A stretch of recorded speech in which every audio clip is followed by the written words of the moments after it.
ኣካሜን ሆሳዕና ኣድኅነና ትብል ቀዳምና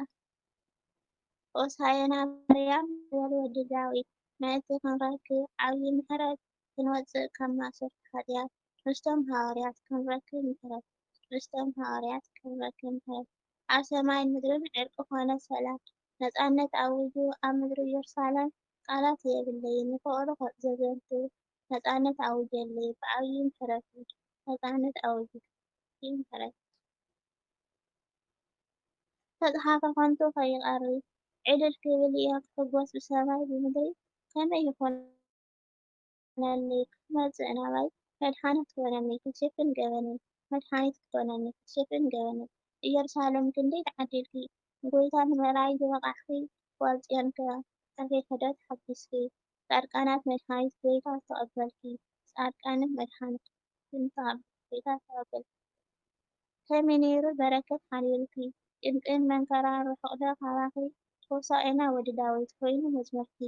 ሆሳዕና ወዲ ዳዊት ኮይኑ መዝሙርኪ ሆሳዕና ወዲ ዳዊት ጐይታ ምስ ኣርባዕተ ወንጌሉ መንገሻ ጀሚሩ ካብ ደብረ ዘይቲ ተወጊሱ ናብ ኢየሩሳሌም ጐይታ ንምህረቱ ንለኣኾም ኣብ ቅድሞም ዓዲ ኸደ ሓንቲ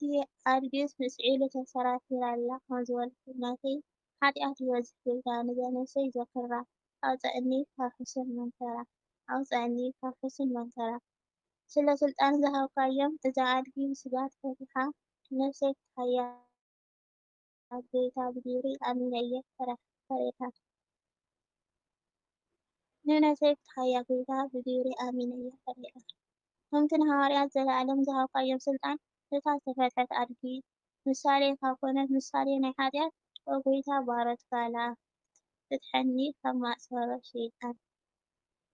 ብዙሕ እዩ በደለይ መሊኡ ከይፈስስ ፀዊኡ ናይ ምግባረይ ኣብዚ ቅጽበት ብስጋት ካብ ምንባር ምእንቲ ክእረም ከድሕን እዛ ነፍሰይ ምእንቲ ክእረም ከድሕን እዛ ነፍሰይ ምግባር ከይስእን ናይ ዘላለም ቤት ሃባኻ ቀጢዐ መልሰኒ ናብ ቤት ድማስቆ ከይምለስ ብዝእከይ ግብረይ ምኽዓል ከይስእን ፈተናታት ሕይወት ምኽዓል ከይስእን ፈተናታት ሕይወት ንሰለይ በደለይ ብኣድጊ ተዋሒጥካ ነፍሰይ ክተድሕን ብገዛ ፍቓድካ ስየ ከነጽፍ ክብል ተቓዒ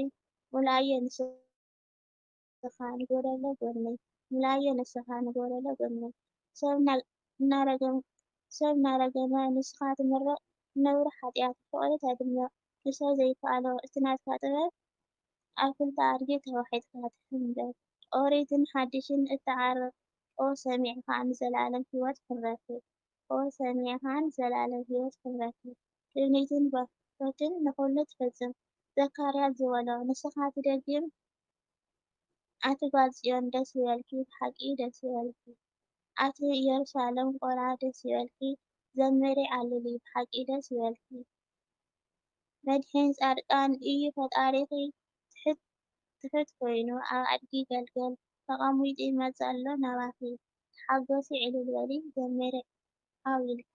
ሆሳዕና ወዲ ዳዊት እናበልኪ ሆሳዕና ወዲ ዳዊት እናበልኪ ሆሳዕና ንበል ንኽብሪ ንዘንቱ ስየ ነንጽፈሉ ዓዲምና ናብ ቤቱ ስየ ነንጽፈሉ ዓዲምና ናብ ቤትና ክኣቱ ጸልማት ክስዕር ብርሃን ከብርሀና ካብ ኣገልግሎት ዒላ ተዋሒጡ መጺኡ ናባና ካብ ኣገልግሎት ዒላ መጺኡ ናባና